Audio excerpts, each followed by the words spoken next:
Ito ang Presidential Broadcast Service. Radyo Pilipinas. Radyo Publiko Ng bagong Pilipinas para sa bagong Pilipino. Naghahatid ng mahahalagang balita at impormasyon na guugnay ng pamahalaan sa sambayanan. Tulay sa himpapawid ng serbisyo publiko. Radyo Pilipinas. Radyo Publiko. Ang boses ng Pangulo. Sa Iloilo, Radyo Pilipinas, 585 AM. Philippine Standard Time, 5 minutos nakalipas sa tak ng alas 10. Doli sa radio, ang inyo katuwang sa pagpapag-on sang sektor sang mamumugon kag pagpangempleyo. Isa ka oras sang talakayan sang mga kasuguan na inyo dapat mahilaluan. Alas 10, tubtob alas 11 sa aga, tagsa ka Sabado, diri sa Radyo Pilipinas, Iloilo. Doli sa radio. Manila natin muling nagmagayway, mga manggagawa ang siyang. Well, may waga naman sa panamati natin sa bilong nga Western Visayas. Welcome na rin naman diri sa aton nga pagpangalagad sa Doli sa Radio. Ikaduha nga episode sa aton nga palatuntunan diri sa Radyo Pilipinas 1 nga nagahatag syempre sa informasyon, mga ihibalo nga kinahanglan sa aton sini nga mga workers, mga mamumugon.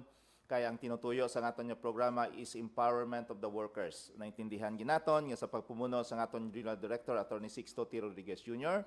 Nagapaninguha ang Department of Labor Regional Office number 6 nga patagaan kamo sa nagakaigo nga ihibalo informasyon para ma-empower kamo sa inyo kinamatarong kag mapadayon nga mahatag ang inyo nga mga kaayuhan ka mga benepisyo nga nasandig kag nasulat sa aton nga kasuguan.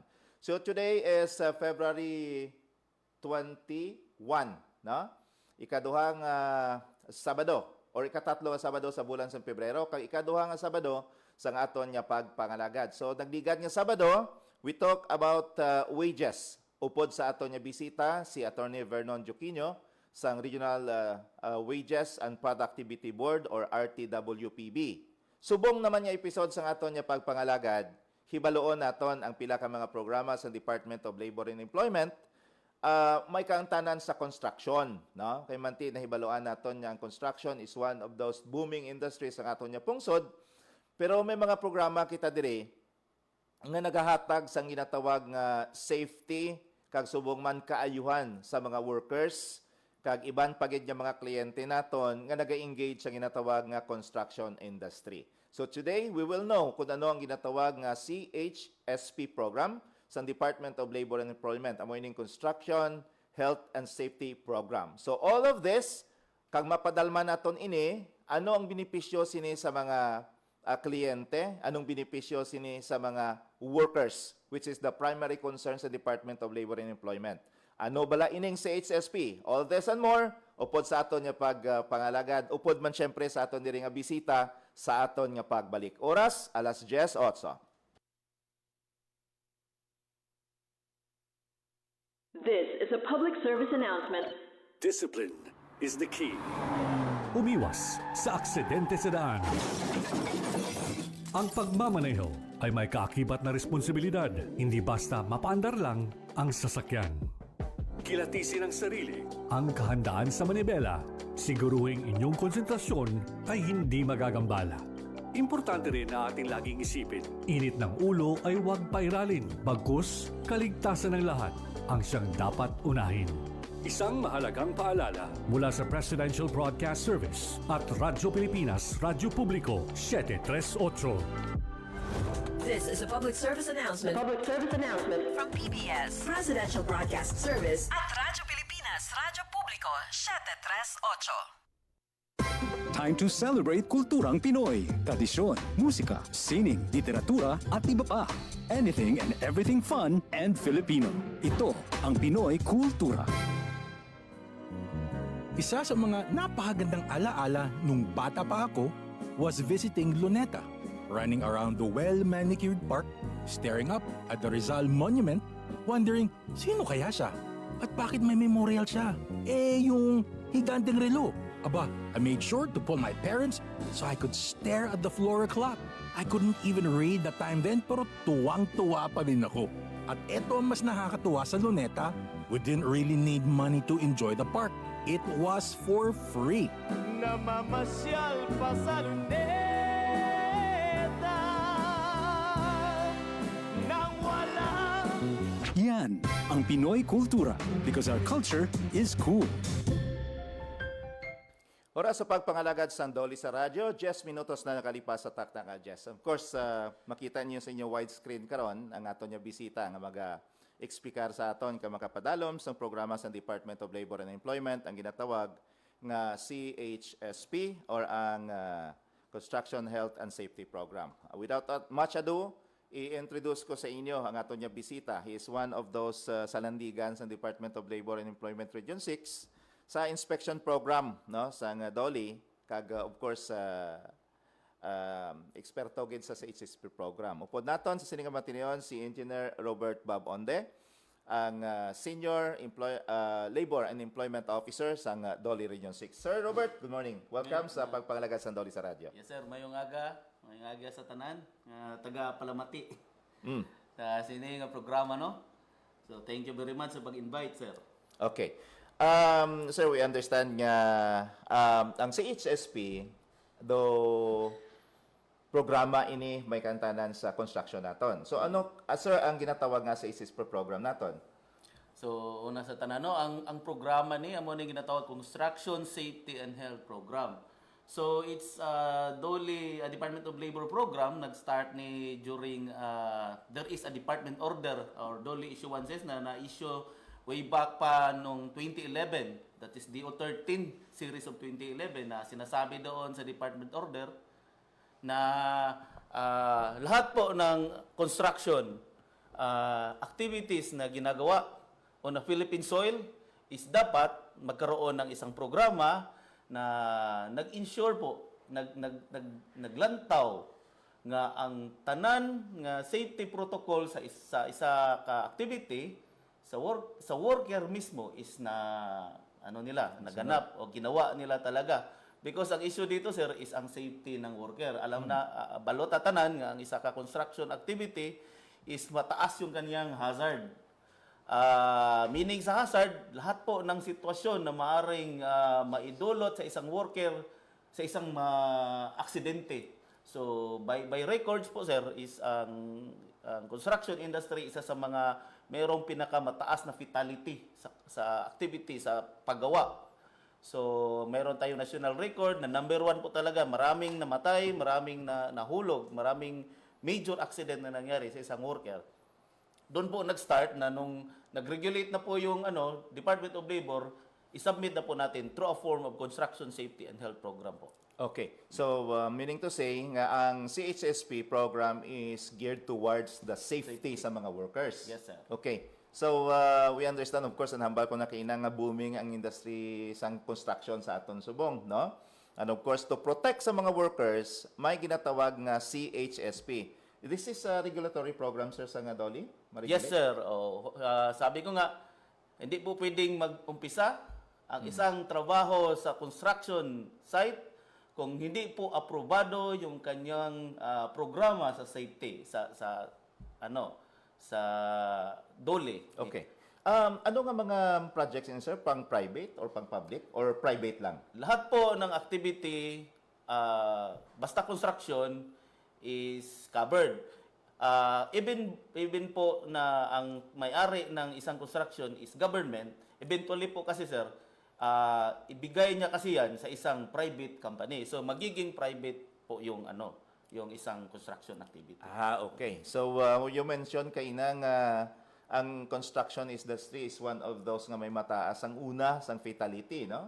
So after nga gin-implement ang CHSP, ano ang impact kag ang significant changes nga nadala sini sa safety sang mga workers naton? Una gid sir no is madali nating i-monitor yung construction.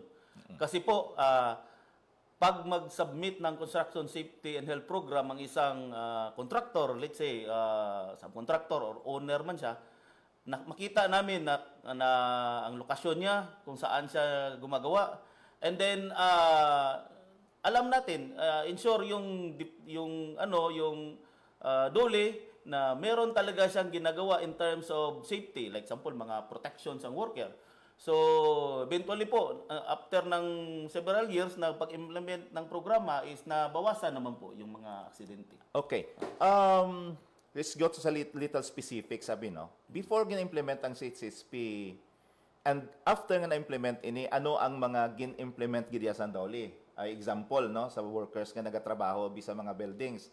Ano ang mga dapat sundon diri sang mga contractor, subcontractor, or mga owners sang mga proyekto nga ini? Okay. Ang paggawa ng construction safety and health program is may mga requirement kasi yan, sir. Yes. O para maaprubahan yung construction mo is dapat meron kang susundin, like example, kailangan meron kang safety officer. Hindi pwede po na ang isang construction activity walang isang safety officer. So it's a personnel yan, worker yan na nandoon sa site, meron niyang proper training, kompleto yung kanyang credentials dyan. So yun pong una. Pangalawa, yung mga sinasabi nating mga welfare ng workers. Meron ba silang mga protective equipment, protection sa kanilang sarili, if ever magagawa sila ng high-rise building or excavation, yung mga ganon. And then pangatlo sir is yung gumagamit sila ng mga heavy equipment, dapat kompleto sa mga testing po. At saka magaling, kompleto din sa training yung kanilang mga operators. So meron pong checklist yan, meron pong proper na susundin sila para ma-approve po kanilang program po. So no work starts without the approval Without sa the CHSP? approved construction safety and health program. Okay. So na-mention mo kayo na ang PPE sa mga workers. So anong mga PPE na, sir? And ikaduha nga pamangkot, sino ang ma-shoulder sang gasto sina? Okay. Since aritabi sa construction activity, no, siyempre specific yung kanyang PPE. For example, sir, gagawa kayo ng building, high-rise, hindi mawawala yung hard hat, yung safety shoes, yung steel toe talaga, yung mga covering ng kanyang katawan, Okay.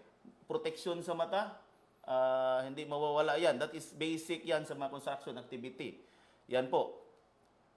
And then, kung sino naman po ang maggagastos dyan, of course, shoulder yan ng kanyang employer. Hindi po pwedeng ipabayad yan ng isang manggagawa po, sir. Automatic po yan. So hindi bot silingon niya kung ikaw worker, hindi kinahanglan niya bayaran mong PPE Hindi mo. mo gid talaga bayran. So bawal na Bawal yan talaga. na i-deduct sa sweldo mo. I-deduct sa sweldo, i-refund ang worker, wala yan. Hindi yan. Violation yan against Okay. general labor laws. Oo. So may nagapamangkot diri, sir. Ano ang construction niya ginamin? Dalag ko or gagmay yun lang, abi? Lahat po, sir, na construction activity is covered. It's just lang po, meron tayong, tinatawag na stage. Meron tayong tinatawag na hierarchy. So, merong tinatawag na small construction activity and then meron din tayong malalaking construction. So, nagkakaiba po sila sa approach.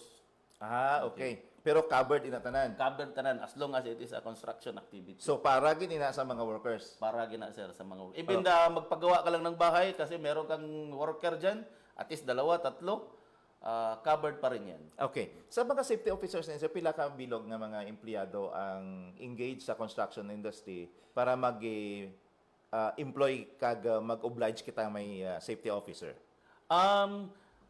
Nung na-strengthening na po yung batas ng Occupational Safety and Health Law sa Pilipinas, nag-focus tayo doon sa malalaking industry, construction activity, like high-rise building, meron man tayong horizontal construction, like paggawa ng mga bridge or kalsada. Yan po ay kinoconsider na high-risk na activity sa construction. So, hindi yan kalimitan dyan. Ang kinanglan ng mga safety officer nandyan na sa level 3. Tinatawag yan na safety officer 3. So doon naman tayo sa maliliit kasi we consider na ang maliliit na construction is administered lang sa owner. For example, kayo po sir, paggawa kayo ng bahay sa inyo, hire lang kayo ng panday, 2, 3. Ang safety officer dyan parang hindi na kailangan. Kailangan mo lang mag-orient na kanila. Ito yung mga dapat safety dyan. And then, ito lang yung PPE na gamitin mo. Gamit pa rin kayo ng mga hard hat. If ever malaki yung bahay mo, sir. So, yan, hindi na kailangan ng safety officer. Pero, pag ikaw, sir, paggawa ng bahay, pero kukuha ka ng isang kontraktor na gagawa doon sa bahay mo, yung kontraktor, hanapan talaga ng safety officer, at least safety officer level 2, yung kailangan dyan. Okay. So may level kali, may hierarchy. Meron tayong level okay. dyan. So this is of course for the information of everybody. Kay Mantian Department of Labor and Employment has its specific program.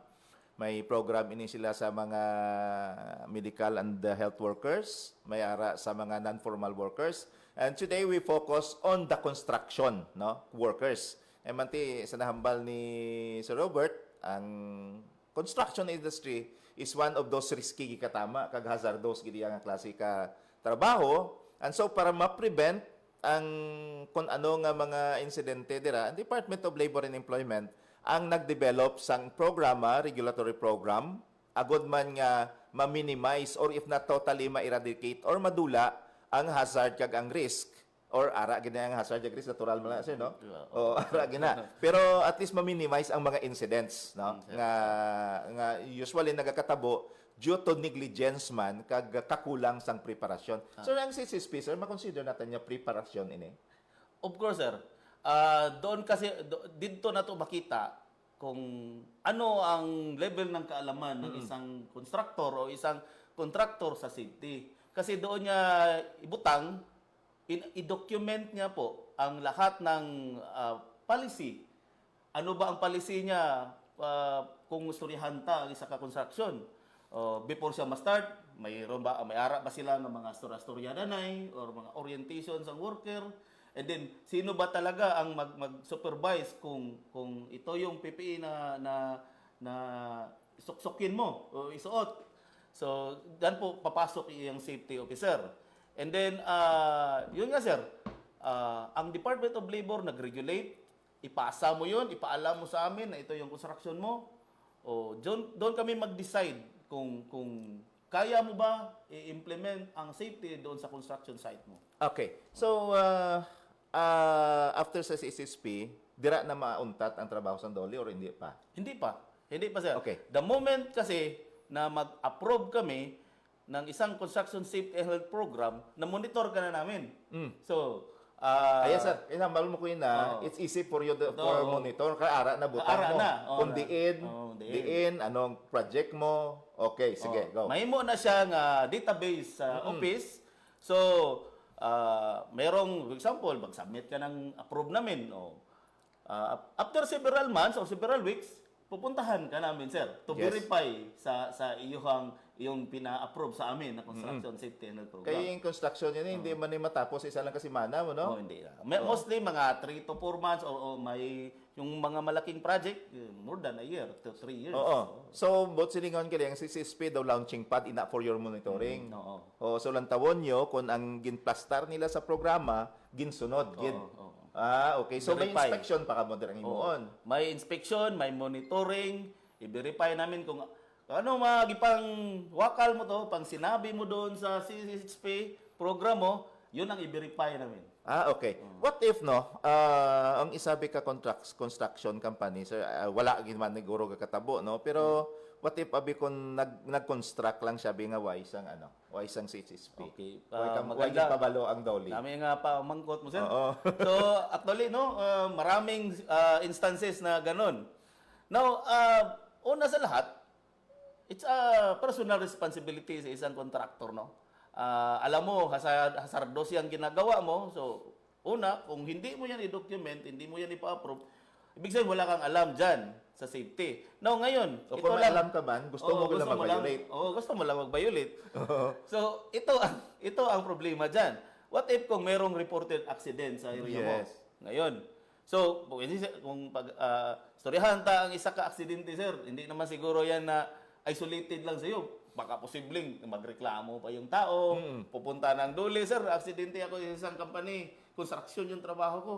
So, puntahan talaga ng taga-Dole yan. Within 24 hours? Within 24 hours pag mag-report ang worker. Ngayon, wala kang CCHP, punta yung Dole. Unang kasi hanapin, saan ba yung programa mo dyan? Bakit aksidente? Ngayon, wala kang ipakita. Ano mangyayari? Magkaroon tayo ng tinatawag na work stoppage order. Mag-issue ang Dole director ng isang power niya, isang na vested sa kanya na mag-stop ng trabaho kasi nakitaan ang isang violation na mandatory, hindi mo ginawa, so mag-stop kami ng activity ng construction until such time na ma-comply mo yung construction safety and program kasi yun lang kasi ang basehan kung anong alam mo so pagiging safety ng worker kaya siguro nagka-aksidente kasi in the first place wala kang nalalaman doon. Okay. So, may dako ang liability niya. Merong penalty, sir, according sa Oslo, RA 11058, meron tayong kaukulang penalty dyan. In a per day basis, kung mayroong Per day? namatay, araw-araw, sir, yung Sige, patak sa penalty mo? Sige, patak. At ang pinakaunang penalty mo dyan, according sa batas, is 100,000 based on the namatay. Bayaran mo ng 100,000 yan, sir, kasi namatay sa isang aksidente. Okay, 100,000 ang dehambal mo kaina per day basis. Meron kasing significant amount equivalent to, for example, wala kang CSHP. That is documentary violation yan. Meron yang noong DO 198 pa, 40,000 per day yan na wala kang CSHP. Pila, sir? 40,000. Gamay lang. Gamay lang. Hindi, yung time na yon. Lumit kasi nung pumasok yung bagong implementing rules and regulation na DO 252, naging 10,000 na lang po. Per day. Pero araw-araw per day pa na. rin. Per day na. For example, on top sa 100,000 niya una mo nga penalty. pag mamatay ang isang worker. Okay. Pag nakitaan ka ng wala kang CSHP, wala ka palang safety officer, wala kang first aider, bawat isa niya na violation is merong kaukulang penalty. Okay. So if you violated 3, if you violated 3 without CSHP, penalty. Walang safety officer, penalty. Without first aider, penalty. Wala kang nurse na occupational nurse sa construction, penalty din. So ang 4 ka penalties, 4 penalties per day na. Per day na. Okay, mama, sakit-sakit. Ang per day kasi until dyan, makakomply ka. Ma-accumulate kasi yan pag mag-order na, umabot na sa point na meron ka ng compliance order under sa department order na ini-issue by RD na bayad ka na. Compliance order or meron na tayong sheriffing dyan. So, ang computation dyan is araw-araw. Okay. So, sa mga tagpalamati natin sa mga televiewers, we are discussing, of course, ang CHSP, no? Ang Construction, Health and Safety Program. Kaya na-discuss na rin ni Senior Labor and Employment Officer Engineer Robert Onde ang mga penalties nga pagabatunon or ipataw, hindi ka pagabatunon, hinatag, i-impose, no, sa mga violators. So, with the power of our Regional Director, Attorney Sixto T. Rodriguez Jr., pwede magaling sir maka-issue sang work stoppage order, no? Kag iban pa ginya mga tawag sa gani nga mga penalties nga within sa powers sang aton Regional Director. So, that's why si RD Popoy Rodriguez Jr., ang Department of Labor Region 6 Regional Director, ang permi ginagabalik-balik dira sa mga inspector, no? Reminding the inspectors to please implement sang aton nga mandate.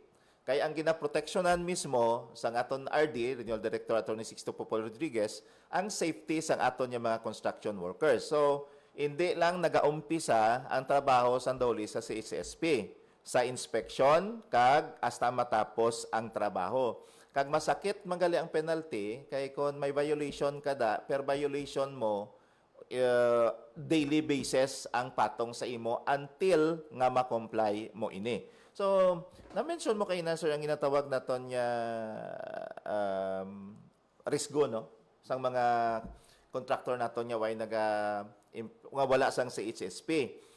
Hindi na naton kinahanglan lato na nga may mapatay pa kay kon amo na kung isa nagarisgo iban wala man aguro sila niya pangamuyo lata way sa may matabo kung may matabo dira kamo madakpan, no? Kag kung madakpan kamo dira mabalaan ang inyo nga mga violation, no?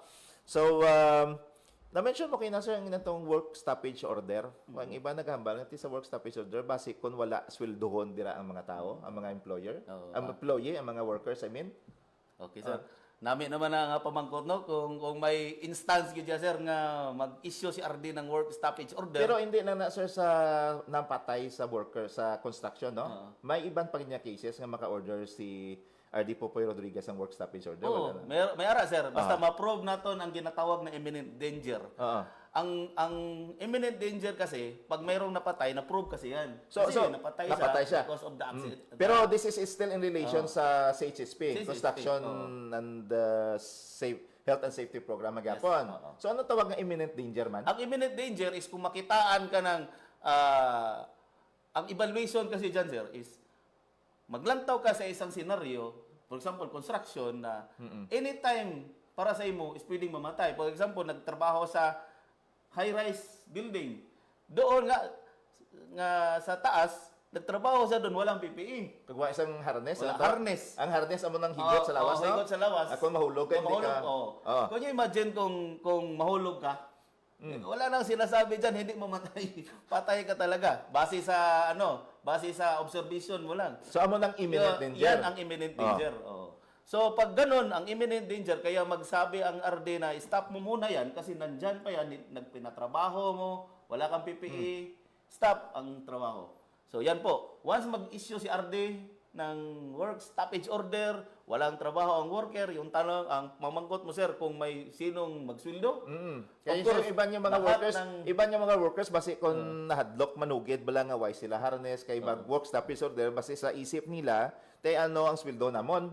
Kay may unta trabaho basi wala si sweldo. Ang magsweldo sa ila, of course, ang kanilang employer. So bisan may work stoppage order? Basta existing, implemented ang work stoppage order ni RD, ang magsweldo sa worker is ang mga kanyang employer. Kung sino siya, diin siya na-employ, contractor man siya or direct owner, dapat covered ang salary niya during the time sa work stoppage order pag effective. So duha pa lang tawag cases napatay gid, may imminent danger. At what are the other cases nga pwede si Attorney Sixto Rodriguez ang regional director naton maka-order sa work stoppage? By virtue of a report of labor inspector. Kasi ang labor inspector naman kasi ang papasok sa area, and then sa kanyang investigasyon, sa kanyang inspection, nakitaan talaga ng probable cause or enough reason na stop muna yung project kasi ang daming violation na nakita. Wala kang construction safety and health program, meron kang heavy equipment na hindi trained yung pina-operate mo, yung heavy equipment mo hindi ready for that construction kasi walang testing, yung meron kang evacuation pero wala kang safety officer, walang technical people na nag-supervise, pwedeng mag-recommend ang isang labor inspector ng work stoppage order kay RD. Okay. So, doka gali na. So sa mga listeners naton, sa labor viewers, no. Ako gani limited man knowledge naton dire, no. It does not follow gali sir nga kung may heavy equipment dira ang isa ka construction site, it does not follow nga basta kabalo lang mag-drive. Hindi, sir. Hindi again. Dapat train, meron siyang in situ na tinatawag under TESDA. Meron kasing programa ang TESDA na certification na ang isang operator dapat may in situ. So may mga train tayo diyan. Specific 'yan sa heavy equipment, backhoe, bulldozer, payloader. Meron talagang specific training ang TESDA diyan, in situ. Okay. So sa mga listeners and viewers naton, dira nyo mabalaan niya ang Department of Labor and Employment wala nagapabaya sa safety sa mga workers naton, that even at the smallest detail ginalantaw gid ang detalye sang sa HSP kag ang mga requirements dapat ginasunod. By the way sir, no, kapamangkot ang iban kon ang construction workers mismo nakita nila nga daw hindi nami ang safety nila dira sa sulod sang construction firm, pwede sila kareklamo. Oo, pwede gid, sir. Una, kung gusto nila kahipos kay base siling nila mawadaan sila obra mag-work stoppage madabla. Pwede gid, sir. Una tani, kung mayroon silang concern diyan sa kanilang workplace, ipalam nila muna sa kanilang employer or sa mayroon naman silang safety officer. Yun nga ang importante diyan, merong nakatambay talaga na safety officer para mapag-usapan. Istoryahan na ang kanyang reklamo or kanyang concern regarding safety kasi mas madali naman kasing i-correct pag sila muna mag-usap. Halimbawa, pasakaon sa to sa 10th floor, obrahon sa to, tapos wala yung harness. wala harness. Pulo sila to dagsaka, siyam lang ang harness, tapos kulang. Kulang. Pwede sa Hindi. Pwede sa kakanto dito sa safety officer. Okay. Sir, hindi pwede para hindi talaga ma-aksidente. So, pwede sa employer muna or sa kanyang safety officer. Now, kung hindi gid makaya, gusto niya gid nga mag-intervention ng Department of Labor, they can always contact Department of Labor. Okay. So that's it, no? Sa mga sa mga listeners naton, sa mga televiewers, kag sa pila ka adlaw, who knows basi kung makaobra mo sa construction site, no? Kinamatarong ninyo ang safety sang inyo kaugalingon, no? Of course, responsibilidad ina sa mga employer ninyo, pero siyempre responsibilidad man ninyo ina kay inyo na kaugalingon. If you say nga daw at risk or at danger ang inyong kabuhi, you can refuse to work. Pwede sir, hindi? Maka-refuse? Maka-refuse. Ara na sir sa Department Order DO252 or even before ba DO198, yan po ang implementing rules and regulation ng Republic Act 11058 or the Oslo na no retaliatory measure na gagawin ang isang employer pag ang isang manggagawa ay nagreklamo regarding sa kanyang safety po. Magiging violative po yan, mayroong violation ng isang employer pag i-terminate niya, i-suspend niya ang isang worker na I-floating niya. I-floating niya lahat. Kung basta may retaliation siyang gagawin dyan sa worker, magiging violative yan, violation yan under labor law. So, yun po. Okay. So, very good, no? At least nabalaan sa mga workers naton, no? Please spread this information. Yeah. May kinamatarong gi kamo sa pagreklamo and you have the right to refuse to work if ang kabuhi ninyo is at risk or at danger, no? By the way, no, sang una, we understand nga daw masako da saka nila sa Doli, sa mga construction daton, even sa malayo nga lugar, para mag-submit sang ilang nga mga requirements. So, ano ang mga ginhimo sa Doli karon sir nga amendments sa procedure nga ina to make it easier sa mga constructor naton? Okay. Para to streamline the government service, specifically Dole, sir, no? Noon kasi, before, ang pag-submit ng isang construction safety and health program na document, hard copy talaga yan. Mag-submit sa office. Papel gid. Ara-dara ang tanan ng attachment mo, ang proof ng iyong safety officer, trainings, mga attachment sa heavy equipment, muna ka damol gid. Now, subong sir, based by virtue of our labor advisory number 3, ang pag-submit po ng construction safety and health program to any Dole office around the Philippines is online na siya, sir. Okay. Pasok lang po kayo sa reports.dole.gov.ph. Ang website natin yan. Yan po ang tinatawag na online compliance portal. Pag makapasok kayo dyan, sir, makasulod ka muna, makita nyo agad ang construction safety and health program na icon. I-click nyo lang na, doon ka mag-fill up ng iyong application letter. Okay. So, similar lang yan, sir, sa isang hard copy. Kung anong pinifill up mo sa hard copy, yun din ang pinifill up mo sa online compliance portal. It's just like online na siya. Nandun ka na sa comfort of your computer. You may be in your place, in your house, or in your office. You can always submit CSHP online even if you are from other regions. Yan po, sir. Ang bagong labor advisory natin ngayon na number 3. So, paano na makalusot sa, halimbawa, kung nag-submit ka to sa portal, taga Western Visayas ka, ano ibalik man hindi sa Dole for ang verification kag ang follow-up? Pag papasok ka dyan sa portal, mayroong isang mga katanungan dyan, sir, kung saan yung lugar ng construction mo. Okay. Pag mag-input ka ng location sa MIS yan, sir, information system, automatic yung sistema pipinpoint doon kung saang region yan. For example, pasok ka dito sa Iloilo, ito yung address, ito yung specific, i-click mo yan, automatic kahit saan ka sa Pilipinas nag-encode, pasok yan sa region 6. Okay. So specific yan kung saang address. That's why importante gid nga kung mag-input kita sa ato ang impormasyon dito sa MIS, eksakto ang address, eksakto ang tanan nga information, Yes. email ad, mga contact number mo.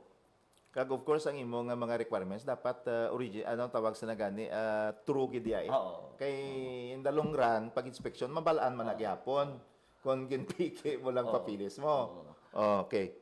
Sige sir. Actually sir, ang pag-attach no, kasi hindi man lang ang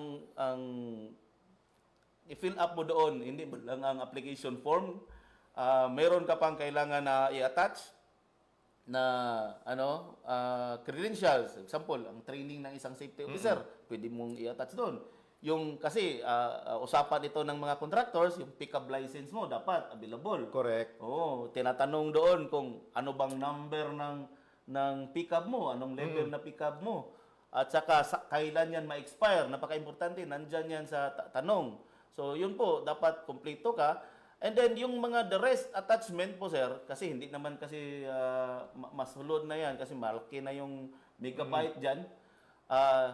I-attach na lang niya, i-print na yung CSHP niya, ihintay niya kung may papasok na taga-Doli doon. Mag-inspeksyon. Mag-inspeksyon. Kasi the moment kasi sir na mag-submit ka ng online, lahat po ng construction activity na approve namin, na-receive, ang mag-follow through dyan is ang monitoring team ng Department of Labor. So doon hanapin lahat yan. Yes, okay. So, ginpahulas ang system para sa mga constructors. And in the end naman, we appeal to the constructor, diba, nga i-prepare nyo gid, no? Kaya ginpahulas na kanina sa inyo, pagpakadto karon sang Doli inspectors dira sa inyo, at least ara na tanan sa i-presentar ninyo. So, meaning to say, kung magsulod sila dira sa portal naton, mga basics lang gid ang ginapangayo. Amo na siya application.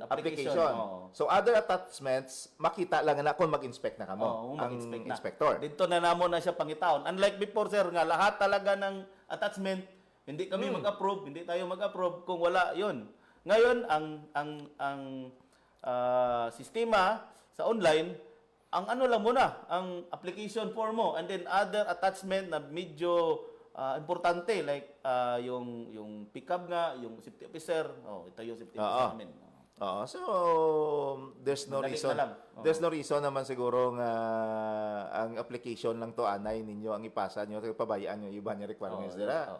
Kay in kaso nga i-inspect ka mo ang mga contractor naton, may mga corresponding managyapon nya penalty kung madakpan kamo, no? So amo na gani nga ginpahulas na lang para nga mangin madali man sa inyo ang pag-process, no? So amo na gani nga ang aton regional director Attorney Sixto T. Rodriguez Jr. ang naga-inform gid, no, sa mga contractor, subcontractor kag owners sang mga building nga ginaobra or mga balay nga naobra, mga projects sang infrastructure that open na ang aton nga portal for your application sa CHSP, and that is reports.doli.gov.ph. Sang una isala na ano ganit tawag sina isala na ka portal dira, pero pag sulod mo makita ka na dira nga tawag sa nga helmet nga may CHSP dira ka sulod, no? Ipahaboy mo dang imong application kag ang tanan mo nga requirements i-file mo na nga daan para magsulod na gani ang mga inspector, amo na ipakita ninyo. Na question sir, pagka-file nila sang ilang nga application, ang time of reckoning sa inyong inspection? Meron tayong tinatawag na process cycle time, sir. 3 araw lang yun, sir. Dapat meron ng respond dyan. Based sa Labor Advisory number 3. So, dapat, kung kumpleto ang sinubmit mo, wala namang nakitaan na mali, basically, ang pinakamali lang dyan, kung mag-submit ka ng isang project na tapos na. Tapos wala nang point. Allowed kasi na? merong allowed man na. hindi nga kaya pag ganun ang i-submit mo, mag-deny tayo. Mag-deny ang Doli na hindi na namin i-accept kasi base sa input mo na date, kasi merong date kasi kung kailan mag-start ang project, kailan matapos. Pero kung base sa base sa application mo, tapos na last year pala yung project. Siguro ang purpose mo na lang is para lang mag-submit for other purposes, ang other government agencies na nangangailangan dyan. So, yan po ang isang rason na ma-deny ang isang application. Pero kung approve naman, kung kumpleto, tama yung pag-input, merong kumpletong address, kumpleto yung email mo na importante yun sa application, mag-reply naman kaagad yung system na automatic kasi mag-reply, your application has been approved. Ito yung mga instructions 3 days. doon. 3 days. Please print your CSHP, kaya mag-monitor yung taga-Dole anytime. Okay. So, balikan itong hinambal mo kay na, sir, that there are cases nga, and because wala ginaton gina-encourage, hindi gina pwede. pwede. Nga mag-apply Ma-deny ka ka. kung tapos na. Tapos na. So, you will be facing violations naman nila and corresponding penalties? Hindi naman, automatically. Pero kaya lang, nung time, kasi tapos na yung project, nung time na nag-construct ka, ibig sabihin, wala kang construction Yes, that's safety, it. That's the point. program. Pasalamat mo na lang na walang nangyari aksidente at walang nagawang inspeksyon doon, sir. Kasi kung merong nag-report, merong na by routine, merong inspector na pumasok, doon ka hanapan. Violation yan. Violation na Wala yan. lang, wala nang point kung i-apply mo pa yung isang tapos na project. Ano kasi sir maraming ganun sa office natin, sa office ng Dole. Maraming nag-apply even before pa na manual pa yung application. Pag evaluate natin, parang tapos na. Human naman yung project. So hindi natin bato doon. Aha, okay, no? So, but of course, kung amo na naging himo nimo, sunod mo nga projects na, bantayan ka na. Oo, bantayan ka na. Kaya matin, nagpalusot ka sa una, kung baga, ara ka na red tag ka na or na tawag na gani, doon na ara ka na sa list nga for monitoring na. No? So, of course, we discourage kita nga amo ina ang himuon ninyo because we are providing you the system, ang Dole nag-provide sa inyo sang system, nga mahulas, madali, kag para gidiya sa mga workers. No? So, amo nang hugot nga reminder gid sa aton nga Regional Director Attorney Sixto T. Rodriguez Jr. sa mga construction firm, construction workers, ka mga owners no to please comply with the law. Amo ginapirmiyang appeal sa aton Regional Director Attorney Sixto T. Rodriguez Jr. kay para gid na sa tanan, no, especially sa mga workers naton. Okay? So it's 10:46 diri sa aton nga pagdulong sa mga impormasyon kang mga ihibalo sa ginatawag naton nga Construction Safety and Health Program sa Department of Labor and Employment, no? So diri sa DO 252, Sir Robert, amo ning guidelines, no? Amo na siya ang implementing rules and regulations na revised kasi yung 198 nagiging DO 252. Last year yan, 2025 na revised.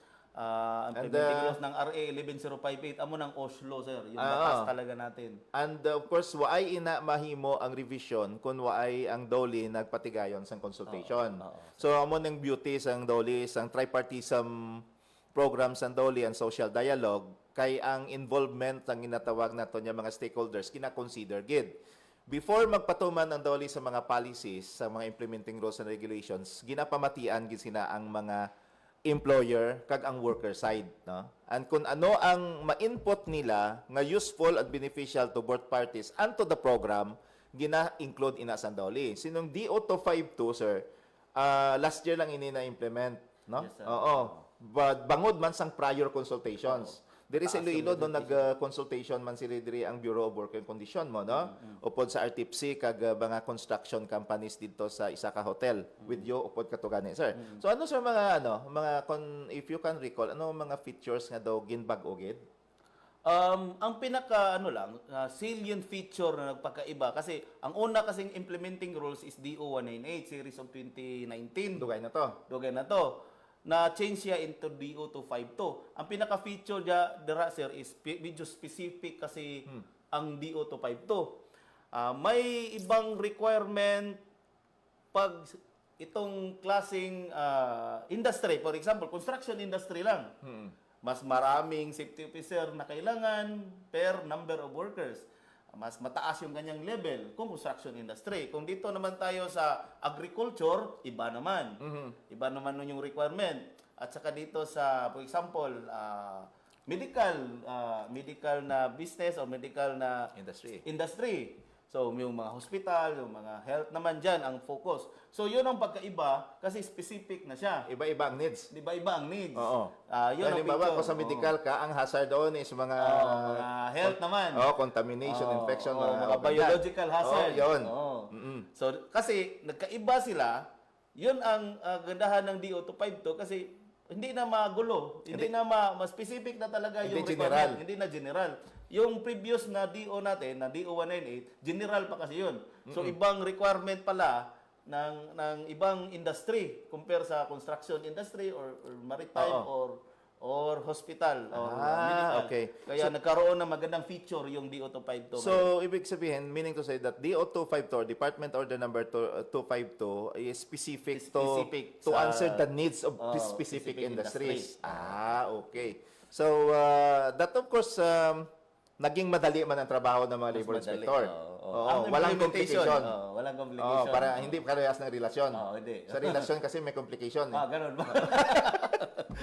Pero dito sa DO252 specific, pag hazard para sa health workers, doon na yon.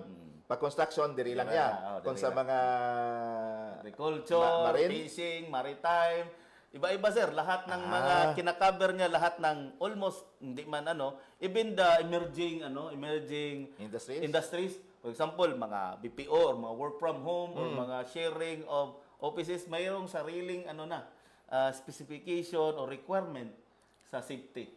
Okay. So that's it. No? Sa mga listeners at mga televiewers naton, si Ma'am Maria Pag-asa, basta kung may pamangkot ikaw, you can message sa... Okay. So, amo na, no? Sa mga televiewers, sa mga listeners naton, no? We are providing you this program sa Dolly. Kaya manti kung kaysa, kung why naton mapalabotin yung mga program, sa makita lang sang Dolly, sang mga tao, sa yung tupad Kaya tupad paglakat mo sa kalsada, kita mo da sila, no? Nga nagaubra, kita mo gid mo, may uniforme. Pero sa mga specific nga mga industries like ang mo kay na mga emerging industries, kung isa limited lang ang knowledge ninyo. So we are opening this up to you with the purpose of course nga may baluan ninyo, may mga paryente kamo dira sa nga nagaobra sa construction. Hindi gani sa pila ka adlaw basi kung makaubraman kamo sa construction, no? So this is the program ang CHSP nga ginahatag ginamon sa inyo ang informasyon para nga mangin aware kamo kay ang trust ng aton regional director sir is empowerment or information is equals to empowerment, no? Once ma-empower gani ang workers dira, balaan na nilang kinamatarong nila kagang ila nga mga welfare nga pwede mabaton suno sa aton nya kasuguan. So amo na ang CHSP is one of the programs nga ara gid sa under sa Bureau of Working Conditions, no? Programa, ang manager ng programa, sir. Bureau of Working Conditions para nga matagaan sa ginatawag nga safety ang aton nga mga workers, no? So I understand ang ining sa HSP program naton sir is also implemented sa mga public nga mga programs, ano? Of course, ang mostly kasi, for example, yung mga under ng DPWH ng mga project, ang owner kasi dyan is government kasi DPWH. Pero meron tayong contractor. Yeah. Yung contractor, sir, is a private company.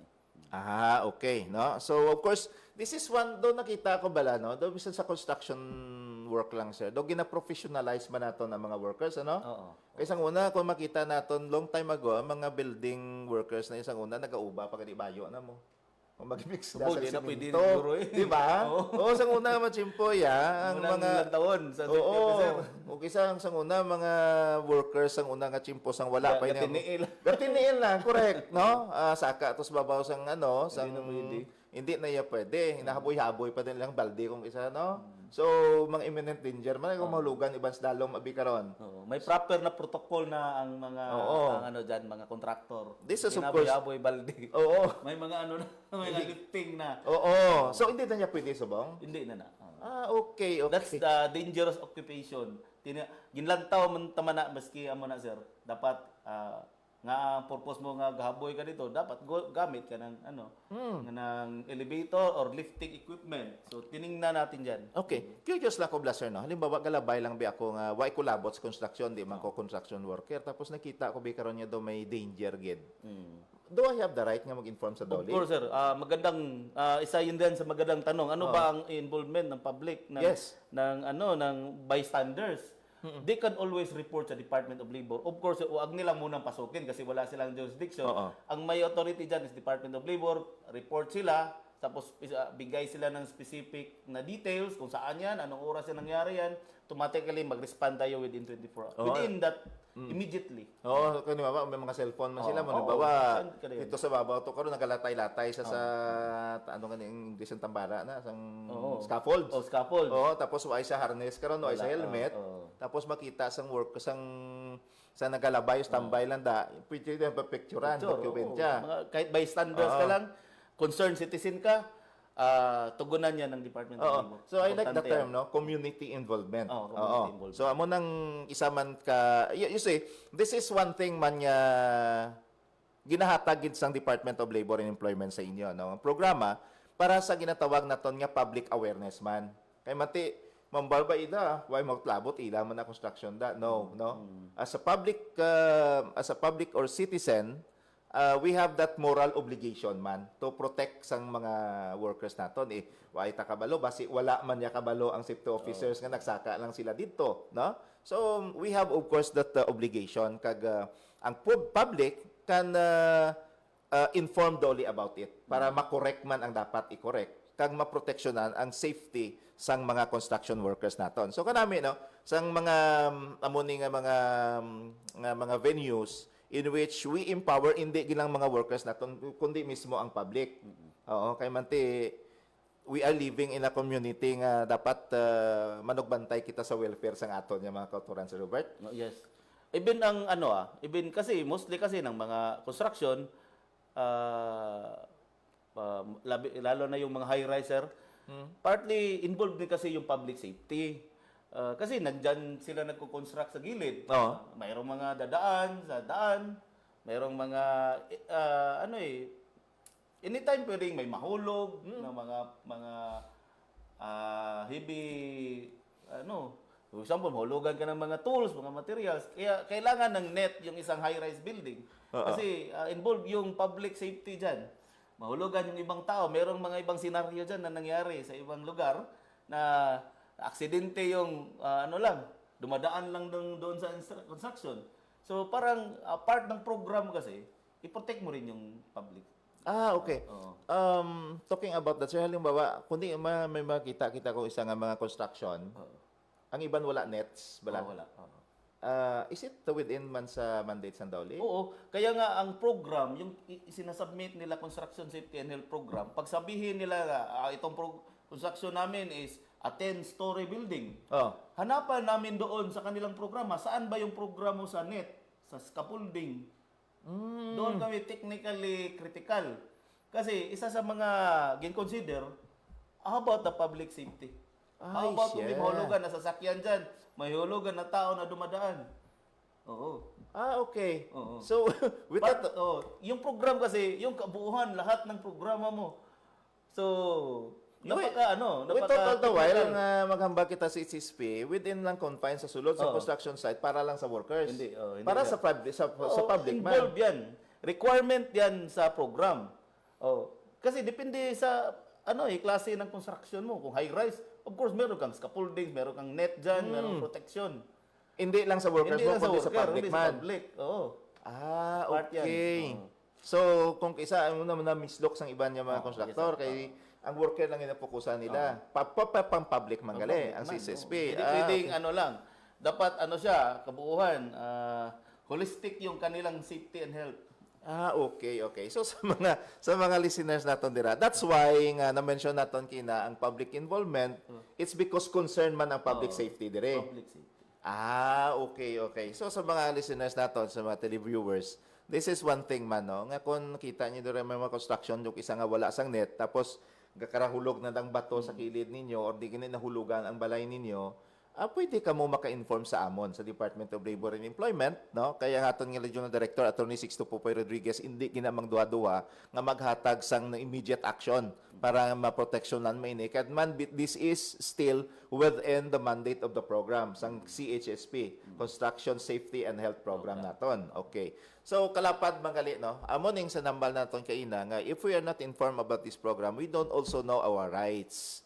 Manti kadamo ko kisa to sa mga building nga gina-construct within sa tunga balasang mga residential areas. no? Consider mga kabataan kada harampang, estudyante galabay, no? Hindi kani may mga bisan mga tag-iya lang sa balay dila nga mga panindahan at risk man kung hindi maayo ang pag-implementar sang CHSP. So that's why ang aton sa director si Atty. Sixto Rodriguez is very strict gid, no, sa implementasyon sang CHSP. It's because it is not lang gali para sa mga workers kundi pati man sa public. Holistic gali ini nga programa. Okay, sir? So may latest kita sa kayna sa aton ano? Yun, sa tanan nga gusto mag-submit, magpa-approve ng construction safety health program, hindi na ta kinanglan magkadto sa office na dole, no. So dira na lang sa reports.dole.gov.ph, tanan nyo gid. reports.dole.gov.ph, that is the Dole Online Compliance Portal. Dira ninyo isubmit ang inyong CSHP application. So, once makasulod ka po diya, ma-perfect nyo ang pag-encode ng inyong informasyon, automatic, mag-reply kami through email. So, yan po ang i-print nyo as approved or received CSHP. And then, mind nyo nga, once mayroon na kaming reply, naka-pipeline, naka-schedule na yan ang monitoring ng inyong construction site. Kung hindi kayo compliant during ang monitoring, papasok yung labor inspector to conduct labor inspection na gid, and then doon na papasok yung kaukulang violation kung hindi ka mag-comply sa requirement. Okay, now so we don't want to talk about violations, sir. Okay. We just want I mean, kung pwede pa lang di na natin gusto. Kasi compliance lang aton niya. Compliance is the key, no? And we understand that the construction workers are now compliant. Kay mantido pila naman kita katuig dira sa Dole, though seldom can we hear sa mga cases nga parehas ini. It's because of the strict implementation sa CSP program, and we are maintaining and sustaining that implementation. Agod niya ma-protect man ang mga welfare sa aton niya mga workers at the same time sa aton niya publiko. So, time check, Philippine Standards Time is 1 minute after 11 o'clock. So, Sir Robert, we are again, we have, brought another hour of information para sa mga listeners naton sa mga programa sa Department of Labor and Employment. So, in behalf of our regional director, Atty. Sixto Rodriguez, nagapasalamat kita sa inyong pag-upod, no? Because this is part of our empowerment sa publiko. Sir, parting shots mo. We are about to end the program. Thank you sa pagpamati, no? So, I hope meron kayong nabalaan, natutunan sa talk natin ngayon. So, we hope na magiging safety yung mga manggagawa natin sa construction industry. Salamat kid Sir Robert sa imong mga pag-upod diri and giving light sa sining CHCC program sa Dole, ang Construction Safety and Health Program. Once again, nagapasalamat kita sa Radyo Pilipinas 1, ang aton niya partner, for giving us the venue. And of course, on behalf of our Regional Director, Atty. Sixto T. Rodriguez Jr., this is Dole sa Radyo. Next Saturday, 10 to 11 in the morning, upod kita gihapon, the same station, the same network, no, ang Radyo Pilipinas Iloilo. Agod niya maghatag sang dugang nga mga informasyon para sa aton niya mga workers. Sa aton padayon niya pagtaguyod sang ilaw welfare and rights sa idalom sang bagong Pilipinas. Salamat gid. Good morning sa tanan. Radyo Pilipinas. Radyo Publiko. Radyo Pilipinas. Ang inyong tulay sa himpapawid ng serbisyo publiko. Ang Presidential Broadcast Service, Radyo Pilipinas, Radyo Publiko. Radyo Pilipinas. Radyo Publiko. Kinilala ng pang-international at prestigyosong Asia Pacific Broadcasting Plus Awards 2025 para sa kategorya ng Government Streaming. Ito ay dahil sa epektibo nitong pagsasanib ng mga tradisyonal na media tulad ng telebisyon, radyo at print para masabayan ang mabilis na pag-inog ng mundo ng digital at social media tungo sa mas epektibong paghahatid ng mahahalaga at napapanahong mga impormasyon sa mamamayang Pilipino. Kinilala rin ang Radyo Pilipinas dahil sa patuloy na pag-akyat ng rating. Ngayon ay matatag sa pang-4 na pwesto sa Mega Manila ayon sa pinakahuling Nielsen Radio Audience Measurement Survey. at sa social media, nakamit ang mahigit 2,000% pagtaas ng bilang ng mga sumusubaybay sa Radyo Pilipinas page sa unang bahagi ng 2025. Patunay ito na ang inyong Radyo Pilipinas Radyo Publiko ay tunay na kaagapay ng inyong pamahalaan sa paghahatid ng serbisyo sa mga mamamayang Pilipino. Mula sa aming lahat, sa ngalan ng inyong pamunuan at mga kawani ng Presidential Broadcast Service, kasama ang inyong mga himpilan ng Radyo Pilipinas sa buong kapuluan. Maraming salamat po sa inyong lahat, sa inyong pagtangkilik at pagkilala. Radyo Pilipinas. Radyo Publiko.